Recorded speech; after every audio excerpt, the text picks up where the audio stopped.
Robot কি একদিন মানুষের জায়গা নেবে? জানতে হলে সাথে থাকুন ব্রেইনস্টর্ম বাংলা।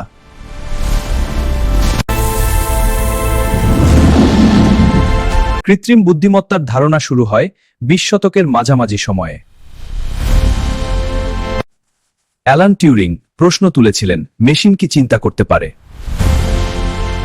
1956 সালে ডার্টমাউথ সম্মেলনে জন্ম নেয় আর্টিফিশিয়াল ইন্টেলিজেন্স শব্দটি। প্রথম দিকে এআই ছিল নিয়মভিত্তিক সরল প্রোগ্রামের মধ্যেই সীমাবদ্ধ। ধীরে ধীরে তৈরি হয় মেশিন লার্নিং, যেখানে ডেটা থেকেই শেখে কম্পিউটার। অ্যালগোরিদম বিশাল তথ্য বিশ্লেষণ করে নিজেই সিদ্ধান্ত নিতে শেখে। ডিপ লার্নিং প্রযুক্তি ছবি, ভাষা ও কণ্ঠ শনাক্ত করতে সক্ষম হয়। আজ এআই ব্যবহৃত হচ্ছে চিকিৎসা, শিক্ষা ও ব্যবসায়িক ক্ষেত্রে।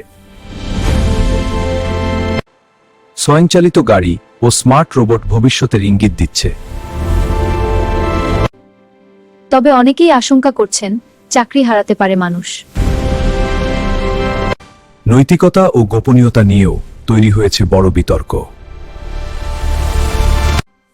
কোন একদিন এআই কি মানুষের নিয়ন্ত্রণের বাইরে চলে যেতে পারে?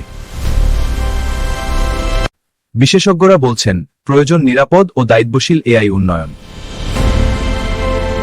সঠিক ব্যবহারে এআই হতে পারে মানবতার শক্তিশালী সহকারী।